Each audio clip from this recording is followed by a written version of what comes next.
Welcome to Your College Bound Kid, a podcast for parents, college counselors, students, and anyone who wants a weekly deep dive into the world of college admissions.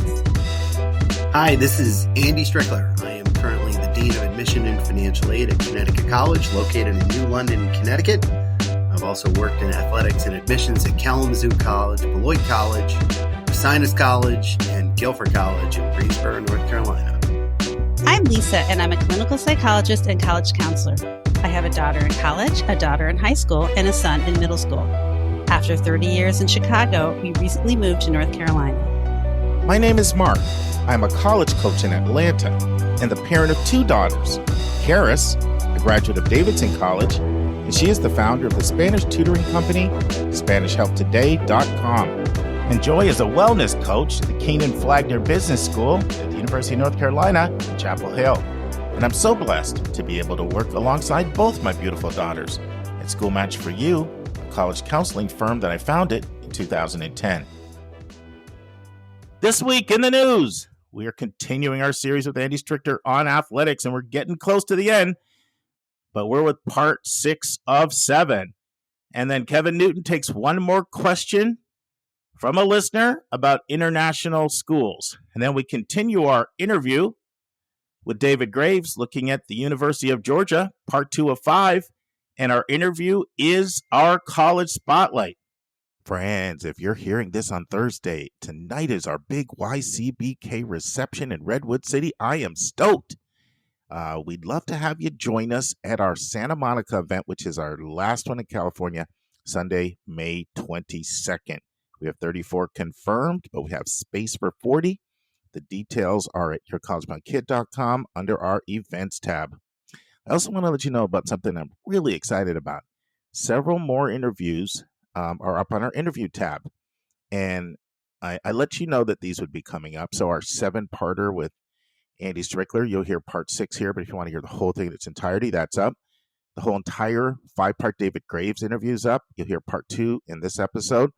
But if some people are trying to decide whether to apply to UGA, wanted to get that in so you have time to meet their October 15th deadline. Both of those are 2-hour deep dives. But we have something else up I'm really excited about as well.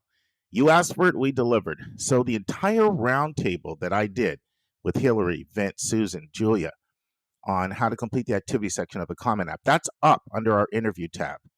The entire roundtable was 7 or 8 questions you sent in on the honors section, also with Hillary, Vince, Susan, Julia. That's all up. So if you want to use that to help your student complete the honors section, activity section, you don't have to jump around to like 7 episodes and find the timestamp. And a Dallas listener asked about 6 months ago. He said, my daughter has some amazing choices, but how does she make a decision? And our regular listeners will know that I like that question so much, we decided to have 3 of our co-hosts answer it, Julia, Susan, and Lisa. And so we had our sound engineer combine all 3 of those into one segment, and all 3 answers to this important question are also up in our interview tab on yourcollegeboundkid.com. Now, I'll be talking a little bit more about this coming up in future weeks, but I'm seeing some amazing schools here. And quite honestly, around the country, we've been to quite a few great schools, and I'm including Lisa, Linda, and others on our team.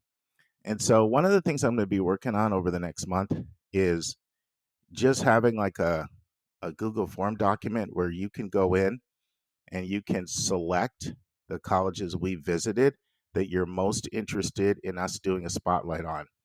And then we can prioritize the ones that will best meet your needs. But I know right now we have more than 20 choices for you that we visited, and we're prepared to do a spotlight on it if it's of interest to you. So you'll be hearing more about that on our Monday episodes, but just wanted to plant the seed because we want to make sure that we're scratching where you're itching.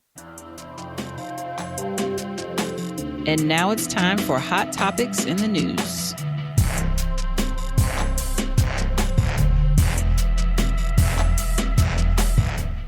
Friends, in part 6 of 7, Andy Stricker, Dean of Admission at Connecticut College, helping us to understand how athletic recruiting works. Andy shares the questions he would tell his son or daughter to ask coaches if he had a son or daughter who was an athletic recruit. Then Andy shares the questions that student athletes need to ask other student athletes if they're trying to learn more about the culture of a school.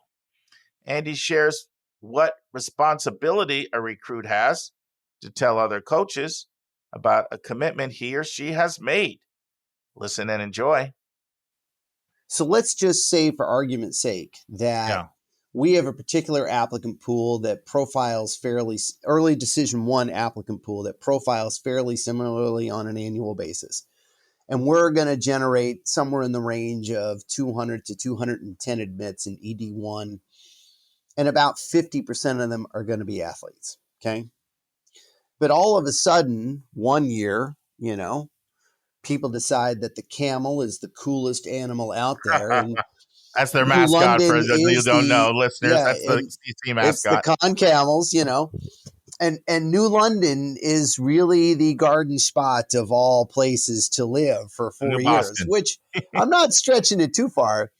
And all of a sudden, I'm looking at an applicant pool that could easily generate 250 to 260 great admits. Mm-hmm.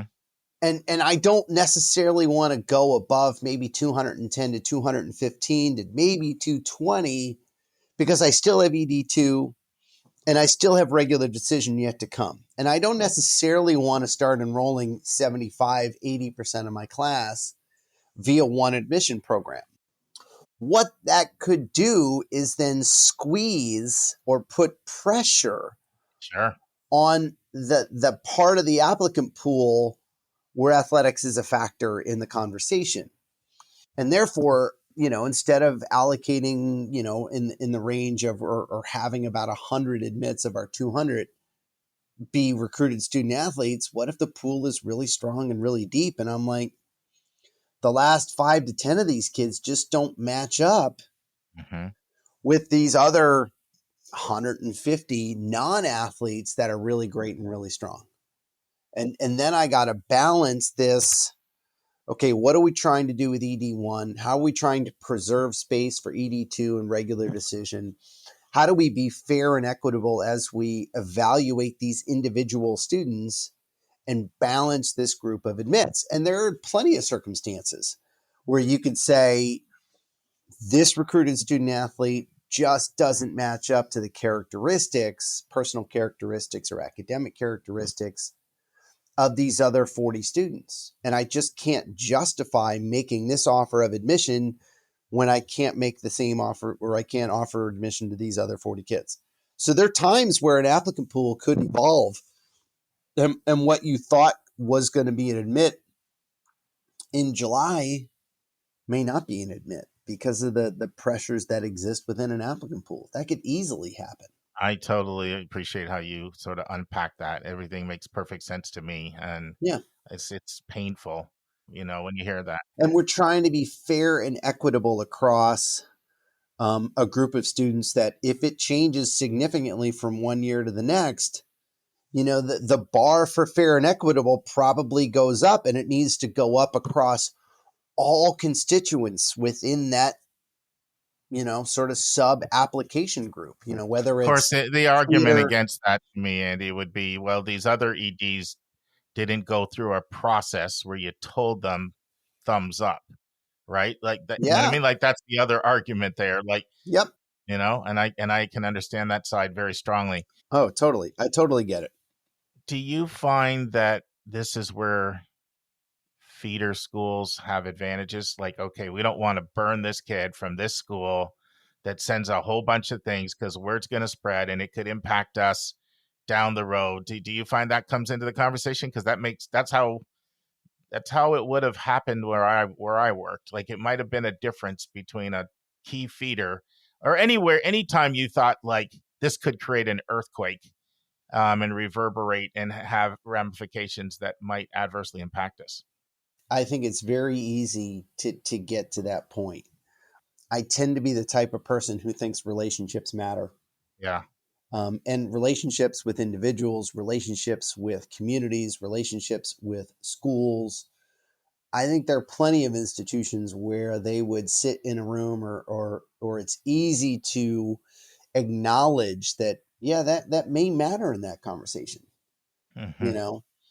And ideally what I would want to do is, okay, all right, let's, we're at 215 admits. We want to keep it at 215 admits, but here's a student from one of our really strong feeder schools with a great community, a great relationship. They're the 216th student. What I'd be like is, let's just add one so we can do both. We can value this ED applicant who doesn't come from, a feeder school or a feeder community for us. And let's just bump it one to bring this other student in. That's how I'd like to approach it. But when the volume of that gets significantly higher, I think there's a human element that has to come into that, or it's easy to acknowledge that could play a role. All right, let's reverse it now. Knowing what you know, Andy, you have a son, a daughter, they're an athletic recruit, let's say for these kinds of schools. What questions are you asking them to ask coaches? Let's just start with that so that this doesn't end up happening to them. They don't get left at the altar. What are you telling them? These are the questions I want you asking as you interact with the coaches that, let's say you got a half a dozen schools recruiting you. So you're talking to a bunch of people. What would you tell them? In effect, you're telling our listeners, these are the questions that you need to be, or your students, because our listeners are mostly parents, but these are the questions your students need to be asking coaches. What would you say? Well, I think you got to ask, where am I on your list? Absolutely. I'd want to know, And how many spots do you get for as well? Because that's sort of part of that. Well, right? What's your roster size right now? Yeah. What's your ideal roster size? What percentage of your roster do you actually see the field or play? Where am I on your list? What kind of system do you play? What are your substitution patterns like? What's the retention data and pattern for your program? How many transfers do you bring in per year? And I think the transfer piece is slightly undervalued in terms of thinking about this, because are you the type of coach who's going to be mining the transfer portal on an annual basis, trying to recruit over top of my head? Or are you the kind of coach who's going to invest in me and help me develop into the kind of player that you would like? I have a story on that. So my daughter was a recruited athlete, high-level basketball, from a very young age, had 5 offers. And she was really more of a Division II, Division III, Division II. She had some Division I interest, but no offers. And so she started focusing a lot on the Sunshine State Conference, which is a Florida conference, Division II schools, second-rated conference in the country for women's basketball. And one school she looked at for a while was the University of Tampa. And as you looked at that roster, this guy was just bringing in D1 transfers, and there were 24, 23, yep. And they were D1. That was his thing. Look at who's not getting any time, who's riding the bench, and recruit them. Exactly. So, that school dropped off the list. But I've seen that in action. Yeah, that's an important question. How many transfers do you bring in? Look at the roster, too. Yeah. Don't just ask the question. Look at the roster. 100%. And then the other thing is, can I spend some time with the folks on the team?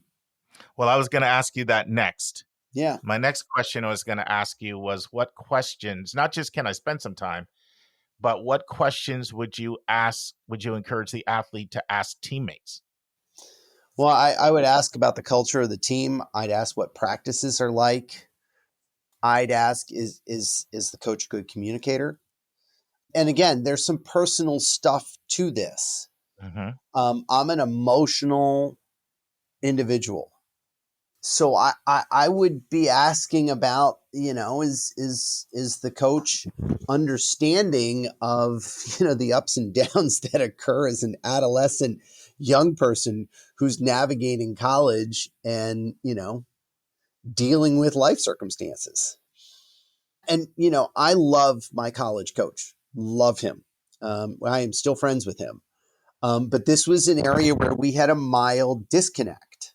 Mm-hmm. In terms of the emotional, the manner by which emotion influences me and my sort of daily perspective and daily performance.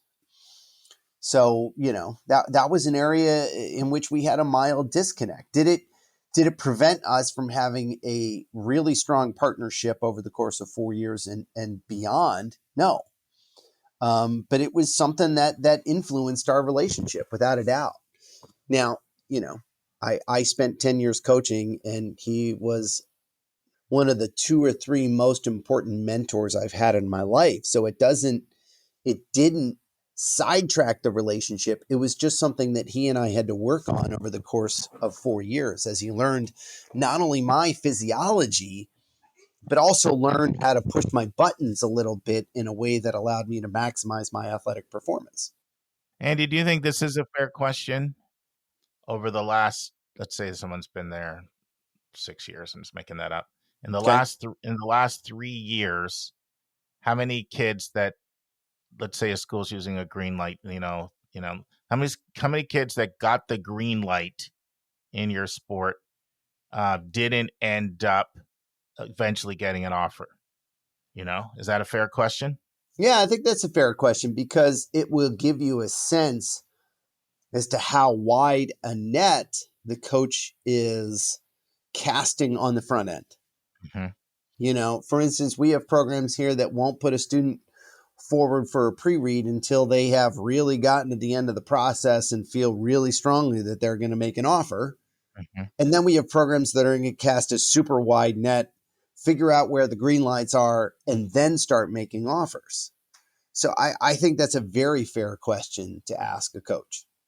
And a version of that could kind of be asked to students. I mean, they wouldn't have the institutional history of everything, but they could know, from your experience, have you seen, how would you ask that to students if you were trying to interact with that? What would be a way of I phrasing would just it? How many institutions have you submitted stuff for to get a pre-read on? Mm-hmm. Are you looking? I mean, are you talking to 50 institutions right now? Oh, sorry, I didn't phrase it right. I was talking about the athletic recruit who's now does get a chance to meet with team members at the school.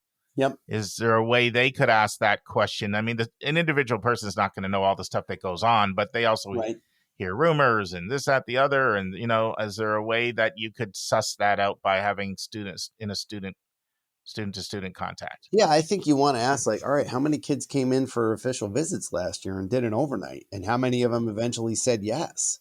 Mm-hmm.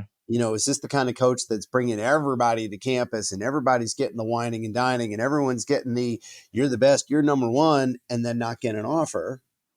Or is this the kind of program where, listen, if you get to campus and you're doing an overnight with us, we're really, really serious about you? I think that's an absolutely fair question to ask the other student athletes. What advice would you give your kid to schools, let's say 2 and 3 on their list? Let's say it looks like, let's just say that it looks like they're not going to get their number 1. Yep. But it looks like they're getting thumbs up from their number 2. But there's a 3 and 4 out there that are expressing a lot of interest in them. What advice would you give them in terms of communicating with those other schools? Like, how much should they, quote unquote, keep those schools warm in case something falls through, versus communicate with them, I'm headed in another direction? Like, what advice would you give your own kid on that? Is my question making sense? No, you're absolutely making sense. And I would say this. I tell families and I tell folks who come through this office all the time, listen, if I had to do over again, I'd still go to Earlham College. It was the perfect place for me at the perfect time. I love it every time you say that, by the way, because I'm all about fit and match. I scream it from the mountaintop. And when I hear people say things like that, it just warms my heart up. You can't, obviously there's more selective schools than Earlham that you probably could have got into, but it's not all about selectivity. You can't say harder to get in equals better. Exactly. It frustrates me. And the moment when the funny thing is you didn't actually push submit on the application at that point in time because it wasn't online. But the day I signed that application and sent it in, I applied to 7 schools. Earlham was a dead last, 7th out of 7. I had no intention of going there. I applied there for one reason, to be nice to my aunt, because she had gone there and she had them send me some stuff. I had Carleton was my first choice.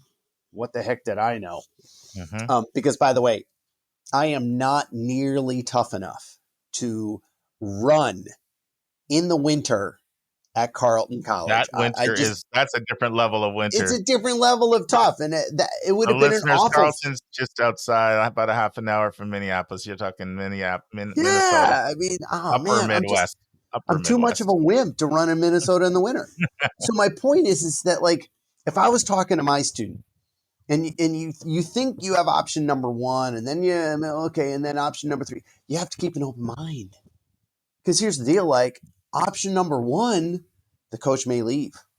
Sure. And how much do we really know about ourselves in the summer before our senior year of high school?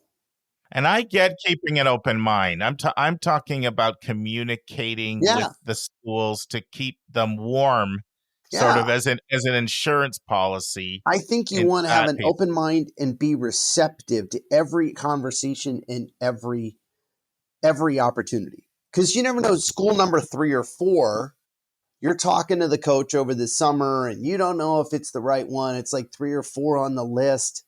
And then in the fall of your senior year, you decide to go there and do an overnight. And you all of a sudden, it hits you like a freight train. You're like, wow, these are my people.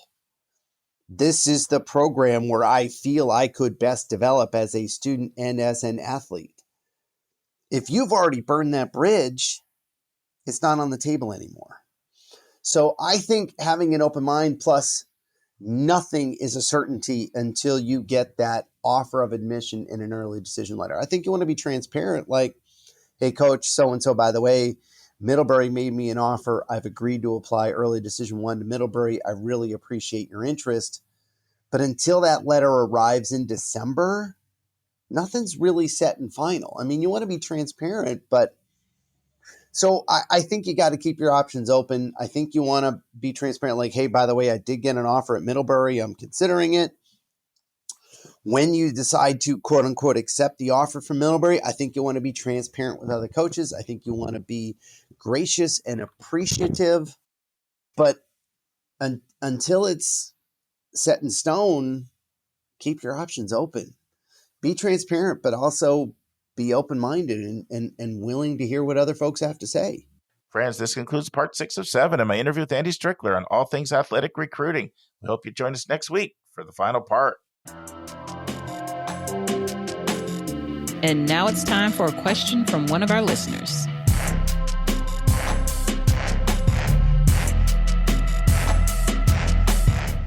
Friends, you may have heard Kevin Newton answer a question Dale sent in last week on international schools in the IB program. Well, he has a second question, and Kevin's going to answer that today. And the second has to do with the rigidity of university programs when you are studying abroad. I have been told that there are some universities, some university systems where if you, for example, start in architecture and you decide 2 years in, architecture is really not for me, you can't just declare for product design and keep going forward. That you, in fact, sometimes have to even reapply to basically to start university over, and maybe you get some credits for classes you've taken, but it's not anywhere near as freeform as most places in the U.S. are, and that it's much more rigid and difficult to change majors. So if you could address both of those, I would really appreciate it. And again, thanks for all you do. You're super helpful. Your program and the other guest hosts are absolutely awesome at what they do. Thanks. So I think it's a great question about the rigidity of programs and the ability to transfer in and out. And it's one of those things that 4 or 5 years ago, it would be in maybe 10% of programs you could transfer easily. It's a growing percentage. It is by no means growing fast enough, I think, for a lot of people. And it's due to some structural differences between how the rest of the world approaches this versus how the U.S. does. And again, it's a sliding scale. If you go someplace like Canada or Australia or Ireland or Scotland, and you're a year or 2 in and you change your mind, there's still time built into the degree for you to figure that sort of thing out. If you're at one of the university colleges in the Netherlands and you're doing a liberal arts degree and you're still staying within the general umbrella of social sciences or humanities or natural sciences, there's some time to make that transition. Where we run into problems, especially in the UK or in continental Europe where it's especially in England or in continental Europe where you're going to study one thing for 85 or 90% of your time, is when that one thing is completely out in left field when it changes. So, if you're going from, say, studying engineering to studying math, there's a chance that you can make it work. Some places even go as far as to have a common core for their engineering and math students because they anticipate this sort of thing, where they anticipate that a student, to belabor the point with engineering, will decide they want to go from civil engineering to mechanical engineering or aeronautical engineering.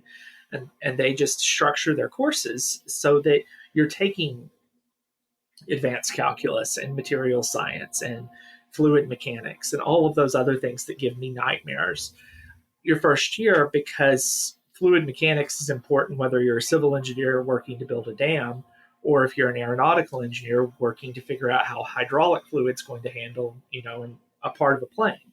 So, there is some flexibility, but that said, what they would tell you if you're 2 years in and you're at a 3-year degree is, if there's not that flexibility, that's where it becomes a little bit of, there's a reason the degrees are 3 years, so that you can then, if you decide to pivot, tough it out for the year, go get a master's degree. There is, always the opportunity. In fact, I think Vince and I have talked a lot about this. We've worked with some students together on this who, they might want to come back to the U.S. By the way, friends, that's Vince, our co-host on our podcast. A lot of our co-hosts individually work with Kevin, Julia, Vince. I know Linda sent someone the other day. Yeah, all good. Sorry about that. I just, Vince is kind of a celebrity in my world. What can I say? He's a great kind guy. of a big deal. But, there is always the chance of coming back to the U.S. or the transfers between European universities get messy. But if that's something you're thinking of, or you think is going to be a possibility, in that case, look at one of the liberal arts programs in the Netherlands that has that flexibility. Look at the growing number of liberal arts programs in England that have that flexibility. But also look at the 4-year programs in some place like Scotland or Ireland. But if you really want the 3-year experience and you want the flexibility, Australia is great for that. You can come in and say, I want to study something, you pick broadly within a Bachelor of Science or a Bachelor of Arts, and they want you to pick up some electives that are relevant. So you've got the chance to explore and change your mind a little bit. Kevin, you said it gets a little messy internally within Europe. I believe I quoted you right, but correct me if I'm wrong. Right. Unpack that. What gets messy about it? So typically speaking, again, because if you're going from a 3-year university to a 3-year university, if you're transferring in after year 1, and I really hate to even use the word transfer because they really don't like the idea of transferring. If you're changing degrees between universities, to put it more politely, there are some universities that will grant advanced standing. So that will allow you to complete a bachelor's degree in 2 years if you've already had university level coursework that's relevant. So I wish that this worked better because I can already hear the gears spinning for parents who maybe have someone who's completed their associate's degree by the time they're out of high school. That doesn't always work. Some places it does, some places it doesn't. It depends on what you're going to study. So, and they can be quite particular about that. And again, not everyone's going to do that. Imperial College London is not going to give you advanced standing. They want you to go through their system. Same with Oxford or Cambridge.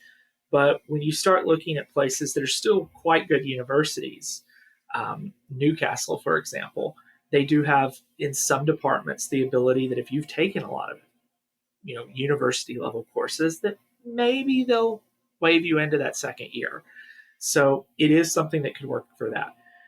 For if you finished your second year and you're trying to get in there, it raises a few more questions, and that's where things get messier. You might still be able to wave into that wave out of your first year, but it's a very small number of universities that are going to give you credit for 2 other years of study and let you finish up at their university and give you a degree in their university's name. And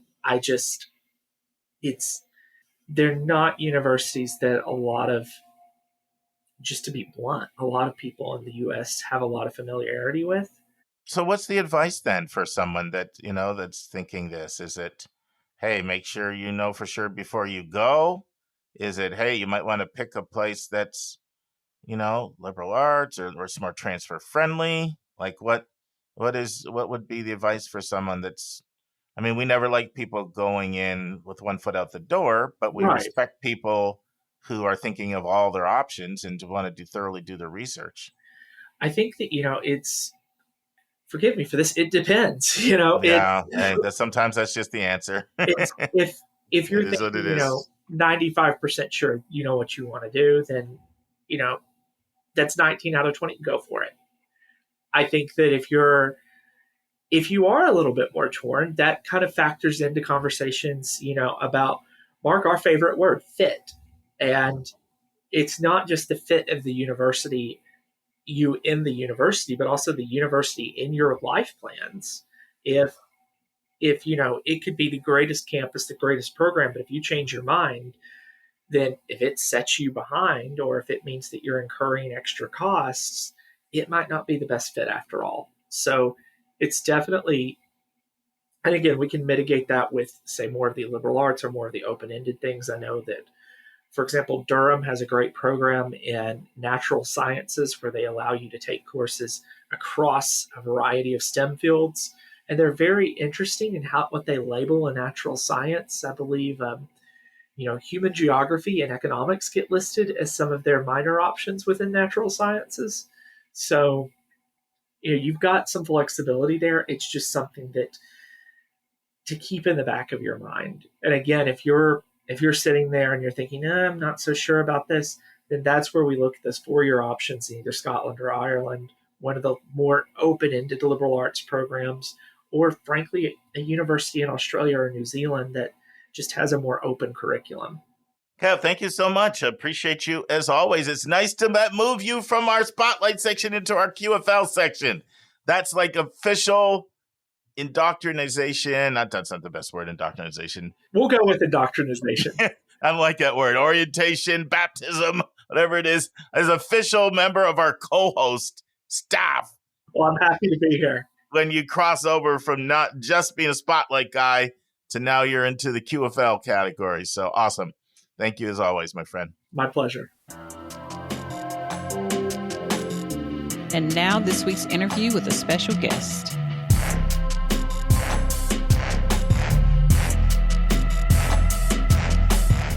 Friends, in part 2 of a 5-part 2-hour interview I do with David Graves, Director of Admission at the University of Georgia.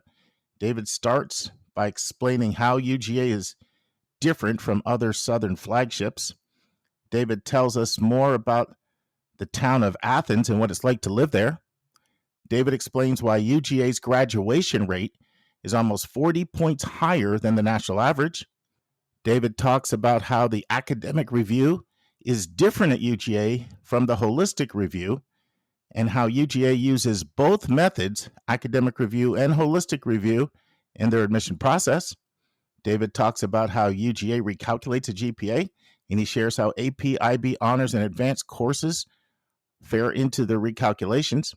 David explains why the test scores of a student who are admitted early action are higher than the test scores of students admitted in regular decision. Listen and enjoy. Let's go back to some of the, other Southeastern flagship schools. We talked about Tennessee, South Carolina, North Carolina, Virginia, Florida. We can throw Alabama in there, not too far away. How would you say UGA is different from those schools? Sometimes students are going to say they're pretty identical, which I understand. It's, you're large, you're South, all that. I think that we have been lucky enough, and you've seen it probably with your daughter, as far as Georgia has been, as a state, has been a growing state for a long time. We used to do research as far as how many of the students and their parents were native Georgians versus came into the state from a wide range of different states for different business reasons. You've seen the explosion of growth over the last 30 years in Georgia. so much so that, it is, Atlanta now is just massive. A great massive. Again, I used to live there. My family's from there. But you also saw that about 30 plus years ago, you had the state scholarship program, the Hope Zell program, which assists as far as covering tuition pretty much at any of the institutions if you maintain certain things. We suddenly kept a lot of our strongest students that were in our state at Georgia Tech, Georgia State, but especially UGA has really benefited. And so suddenly you saw a large jump in the number of strong Georgia applicants, which meant that we were able to say, here's what our demographics were, and others from out of state suddenly said, yeah, this is a strong one. So we have just naturally seen a real growth in that strength of student. We have capped at about 80% as far as our Georgians versus non-Georgians. We said we want to be roughly 80% Georgian for now until whenever. Whereas you're seeing a lot of the other SEC schools relying a little bit heavier on out-of-state numbers to boost it up. I think right now you've got a few that are in the 30% range or mid-30s as far as their in-state students. We've just been lucky that you've seen that real strength of student here, where it's higher than that, David. Yeah. Like Alabama says 5 of the last 6 years, more than 60% out of state. I was just at South Carolina. Yeah. Their incoming numbers, they told me, were 53-47. Yeah, and they probably had to hit roughly that 50-50 just to be safe from the politicians. So, but we have just seen that academically, what our students are now is what our honor students were like about 20 years ago. And I think there are a few that are really like that. Florida is a good example that is like that. Vanderbilt, I love them. My sister went to Vanderbilt, but they're just a different world. So I never compare things with Vanderbilt, but you've just seen a real strength here. I think that you see a vibrant college town, whereas, again, everybody's got to find their space. I went to Clemson. Clemson is a wonderful place. It is a tiny little town. We're a little bit different than that, but we're also near Atlanta, but we're not Atlanta.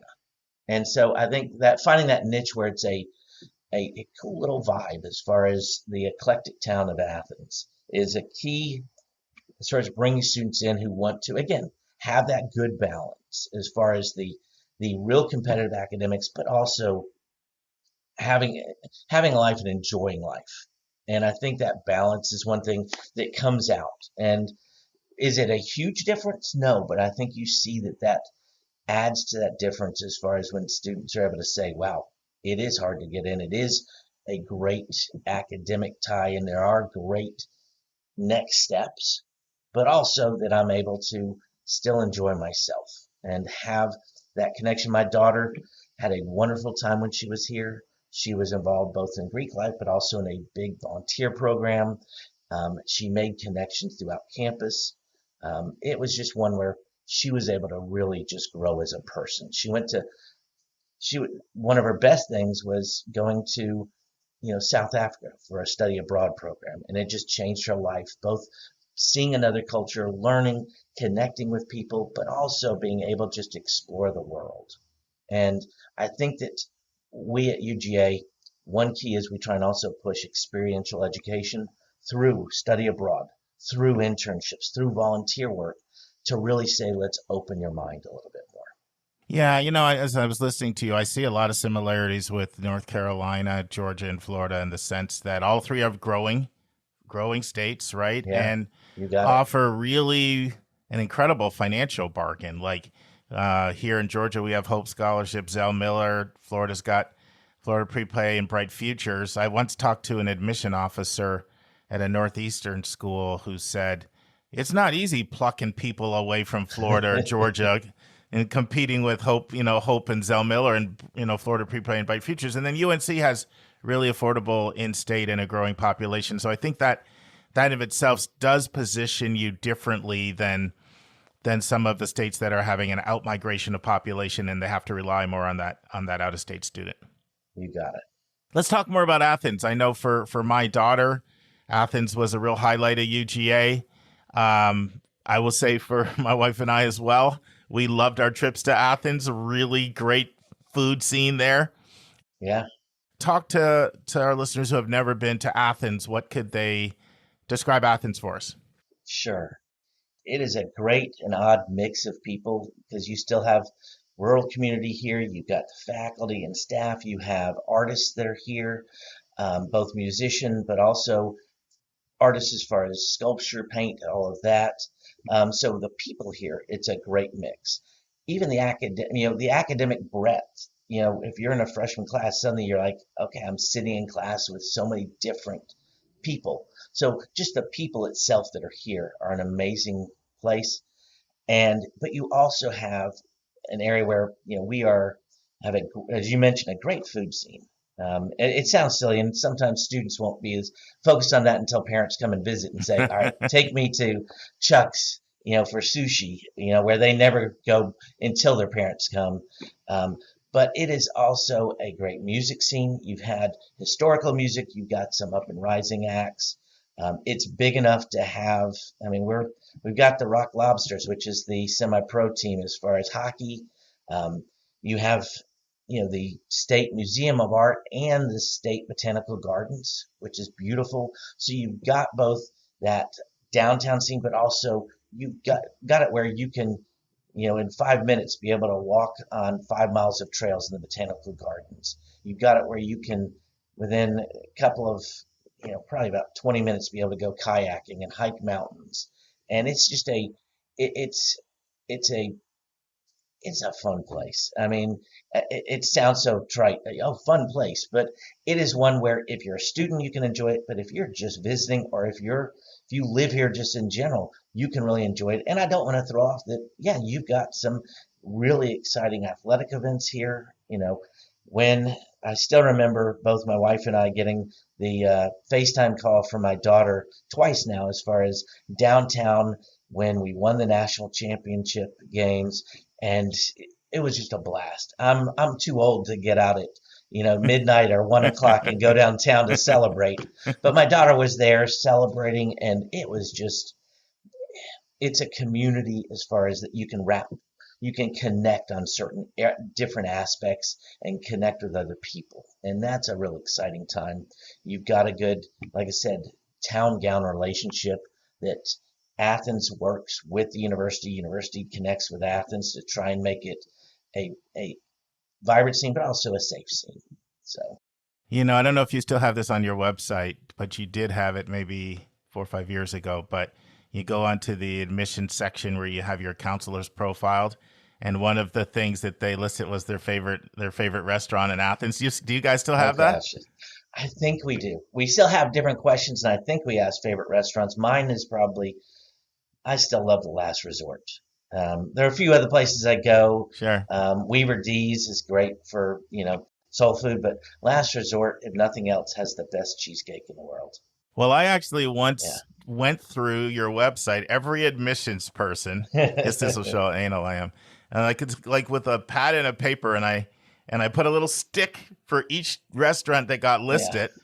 And then I said, okay, we're going to visit the ones that got the most preferred restaurants. So that's kind of how we built our list off of what restaurants to visit, all off of your admission officers telling us what their favorite Athens restaurant was. But no, you're right. I think that, it's a town it truly does feel like it bleeds and breeds UGA. Like everywhere you go, you sense UGA is kind of at the epicenter of the town and that school spirit. But it's not like Clemson, which just, almost feels like a one stoplight town. I mean, it's a little more than that, but yeah, it's a lot more robust. But yet South Carolina is more of a smaller city at Columbia. Yeah. So if you like that college town with and I went to Michigan State, so East Lansing was that way. Yeah. I'm a huge fan.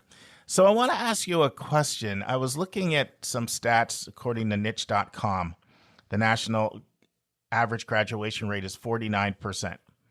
And they have UGA at 88% graduation rate, which is 39 points, basically 40 points higher than the national average. What are you doing to get a graduation rate that high? And are those statistics similar to what you see, high 80s? Yeah, you're going to see 4 years, it's, I think, mid to high 70s.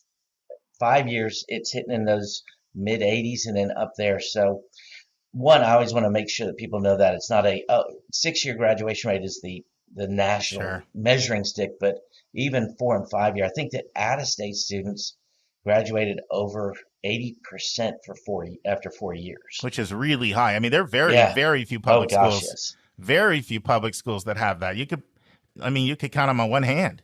Yeah, and a reality is, of course, I think one, it's input. Input equals output. I I mean, know. that shows you've got a really strong freshman class coming in every year. And I think that's the easiest way to say, first of all, hey, maybe it's admissions, but that's just facetious as far as I can't really I think take there's a claim lot of for it, truth but to that. We've had John Balkenstead, who you probably know, on the podcast before. Oh, and yeah. He's really big on talking about graduation rates are more of an input statistic than You anything. got it. But the key also, I mean, you do have our student support system here that really tries to work with students, allowing them to, I think, in some way, what we talked about a little bit, allowing them to change majors early means that they can find that track. You're not having to wait 2-3 years to delay things. I think that has a little bit of play in that as well. I think that you've seen some investment in academic advising, which is sometimes a role that is downplayed but is vital as far as getting students prepared and ready. So it's not, oh, well, you still have 3 more hours to take. Sorry, and it's the end of summer. Getting them focused on that. I think, again, though, a heavy part is still going to be input. The students who are coming in, you've seen it grow, and I think that really you see that's the quality. It's not always going to be, oh, well, it's just because they have high SATs or, well, whatever it might be as far as finances and income. We have it on all strata as far as graduation rates that are strong. And I think that it's because we are trying to say, get prepared. And some of it as well is going to be that input where we have really focused for the last 15 plus years of admissions on really challenge yourself in high school. If you challenge yourself, probably you're bringing in, your daughter probably brought in a fair number of AP or dual enrollment credits. Even if they're getting, 2 degrees, my daughter got 2 BA degrees, but she still got out in 4 years. She brought in about 15 plus hours of credit. Yeah. Those things help as far as getting that trajectory of being able to say, yeah, I can get out. In 4 No, years, you're right. 4.5 My daughter years. had, I think, 18 that she brought Yeah. in, and you guys have a little bit more of a generous AP credit policy than especially than the highly selectives like the Davidsons, Emory's, and Vanderbilt that tend to cap you at a couple APs, and that's all, no matter how many you aced or crushed.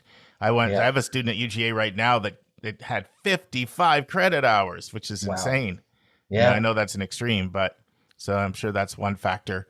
So let's talk a lot about admissions because, I'm glad you have your blog because, I've probably sent 40 kids to UGA, including my daughter, and I sometimes struggle fully grasping how you guys do admissions. And so I want to tell you my understanding and then have you fill in details and Sure. correct what I'm saying. So my understanding is in the early action round, you do an academic review. And then in the regular decision round, you do what you call a holistic review. So you're taking more things into consideration. But in more recent years, you have been using a holistic review for a higher percentage of the early action applicants than you used to. Is that fair right away to say that up front? Is that correct? It is fair to say that. And that, life at UGA admissions 10, 15 years ago was very different from what we have now. Some of it, again, is application numbers. Sure. Some is, competitiveness and the growth. Some of it also is trying to look at the nuances of things a little bit more.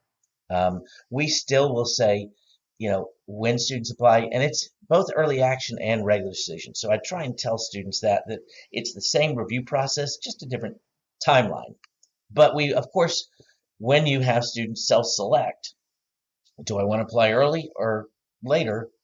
A lot of those really strong students are going to apply early. So they self-select themselves in early action as far as the real, not every Sure. great students, but a lot of them. So self-selection is a real key to any admissions process as far as that. But also we know that at a certain academic range, unless we see any issues or hiccups, we're going to say, yeah, this student has, a 1580 SAT. They're making all A's. They're challenging themselves academically. They are well above our match, and we're going to say, yeah, let's go ahead and admit them. But that bar is pretty high. I mean, I had a It is student. high. Yeah. I had a student about 7 years ago, Sandy Creek High School, Fayette County. They had 34 ACT, 7 APs of 4s and 5s across all disciplines, like the sciences, the maths, and then the histories and the Englishes. But they had a 3.91 GPA, and that was a student that actually got in tech, but didn't get in UGA. Now you deferred, and I at the time I was working at KIPP, so I had a little bit more direct contact with some of your admission officers, and so I followed up, and I was told, well, that GPA was below your numbers, that 3.91, and of course how you calculated, and so I said, so wait a minute. So if they would have had a 36 ACT and they had the most APs ever and got all 5s and the best character ever, would this kid still not have been admitted? And I was told, yeah, they never hit one of our 3 benchmarks in part of the academic review. Tell me a little bit more about that, because I think we're probably getting a little into the weeds without giving definitions. So why don't you tell our listeners what the academic review is versus the holistic review, and then maybe we can make sure everybody's following us here. You got it. So, and I know that, there are always going to be questions as far as GPA. Sure. And the problem is that unlike some things, a GPA at a high school, if you're looking at a transcript from a high school, you have so many different GPA types, GPA standards. So I've got schools that have a 4.0 GPA scale, 5.0, 6.0. I've got a 12.0 one up in Connecticut that I've dealt with before. Some that don't give me grades at all, some that gives me ESU grades. So I generally try and tell everybody, throw whatever the GPA is on the transcript, throw it out, because that's not really accurate over the broad scheme and broad spectrum of within Georgia, but also within the United States and beyond. So why don't you tell us how you calculated GPA so that people understand that? Why don't you talk about that? Yeah. And that's just a part of it, the academics, but it's one where we try and say, let's look at all of your core grades. Mm-hmm. And we're using that. And that's a good measuring stick, first of all, is when I talk to parents, I try and say, don't look at it as far as GPA, look at it as far as what are your core grades like? Are you mostly A? Are you all A? Are you a mixture of A and B? Or if you're getting down into I'm B, C, lower, that's where we're starting to say that's a worrisome thing for us. Not because we set a line, but because the competition is there. But we'll take the grades that you have in the core classes, and we're going to say if there are any AP or IB grades in there, we're going to add one point for each of those grades. So probably the highest a student would have as far as applying to UGA is about a 4.5 GPA. And if I've had family members in North Carolina where it's, I've got a 4.5, but if that's a 4.5 out of a 6.0 scale, sure, life is very different. That's really about a 3.2 probably on a 4 on our scale. And so I always try and say, let's just talk about grades. Let's talk about what your student has as far as grades and go. And the funny part is we have the students self-report grades. One, so it helps us a little bit as far as knowing what they look like, and we'll refine it and make sure it's correct. But two, we do it in part so the students and the parents remember all the grades they've made. Because I've talked to students and parents before where, I remember one was a Georgia Tech professor who called and was talking about it, and I said, do you remember the C's that your student made in sophomore year? And they'd forgotten about it. Maybe it was selective memory, but those are a time where we say, you got to look at that because we're going to look at it. And that's the two biggest things to start off as far as the academic area are, what are your grades like? and exactly your core grades. Sure. So yeah, if you made an Math, A in English, PE, science, yeah, social studies, foreign language, those 5, right? you Are you got using it. those 5? We are, and you can throw in like AP Computer Science Sure. as far as a world language as well. Sure. So you're doing a full point on your way, and you're waiting Yeah. for APIB. What about honors advanced? We don't wait for those because it's not really standardized. I make the joke, but I have seen this. I've seen honors PE classes before. There is no regulation on what an honors class is. High school could say, oh, everything's honors. Mm-hmm. Big AP and IB at least have standardization throughout the world and throughout the United States. So we can say, let's add weight for that. But then we'd say on the academic review side, we're looking carefully as far as the student's curriculum.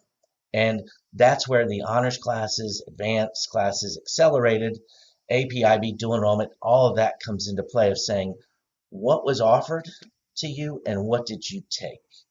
We know that every school is a little bit different as far as, there are some schools out there, my kids, when they went to, their high school, they had about 25, 30 AP or dual enrollment classes really that they could take.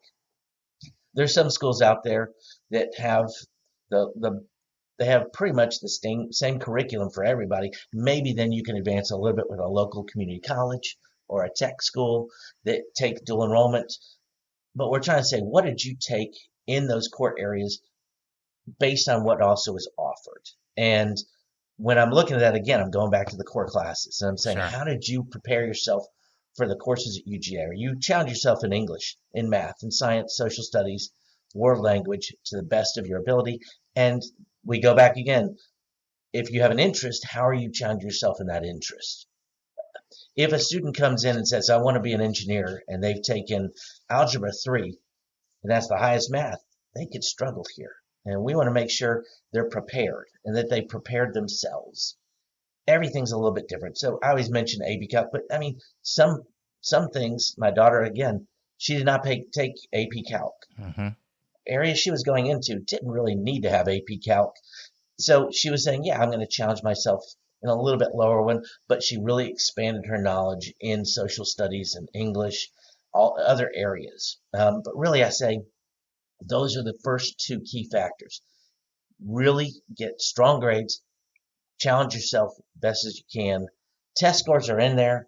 It helps us a little bit, but how you do day in and day out, that's the key for our first academic review.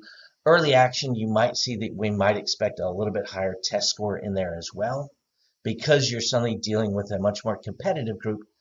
And it's also a situation where we don't know what's coming next. We know on October 20th what our early action applicant pool is going to be like, but we could suddenly have 20,000 more regular decision applicants that could be really outstanding. And I don't want to suddenly say, oh, well, we offered this many, but oops, we should not have offered too many. So we have to play it safe during early action. There might be some amazing students we'll admit later, but we just don't know what the entire pool is going to be like. And so we have to be really safe and make sure that we don't over-admit or leave students out because they applied later. So that's why we're taking it safe. So that is the academic review. We don't have any set exact, make this, hit this mark, X, Y, and Z, but the applicant pool somewhat sets that bar. And that's the challenge is every year's different. Every year is very different as far as what happens and also what the school, who chooses to apply. So, yeah. So the academic review is core classes, rigor, and testing. Yeah. Friends, this concludes this segment of my interview with David Graves. I hope you'll join us next week for the next section. Friends, I'm going back and forth between 2 ideas I have for Monday's podcast, so you'll have to tune in on Monday to see which one I selected. We're also going to have a brand new interview, and I'm jacked, I'm stoked, I'm ebullient about this one. I interviewed Erin Wolf. She's the Director of Financial Aid at Bucknell University, and the topic is 17 reasons why, if a student gets in, say, a half a dozen colleges, why are the financial offers all over the place completely different for all 6 schools? I honestly believe if you listen to this one and you were to take notes, the only people that would be more knowledgeable than you on this topic would be financial aid officers. I don't know of anyone that will have the subject mastery that you'll have. By the way, including independent educational counselors, CBO counselors, school-based counselors.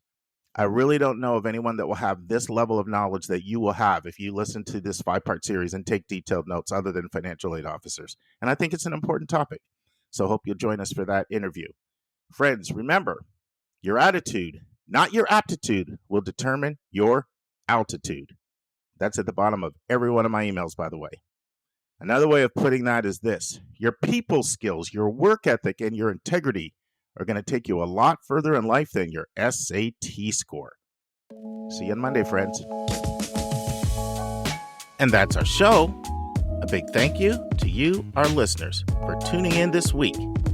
If you find this podcast helpful, please follow us and you'll get every single episode as soon as it is released. If you're interested, there are a few ways you can really support our podcast. You can click the share button and send it to your friends and acquaintances. You can help us pay our staff and our expenses by donating on our website.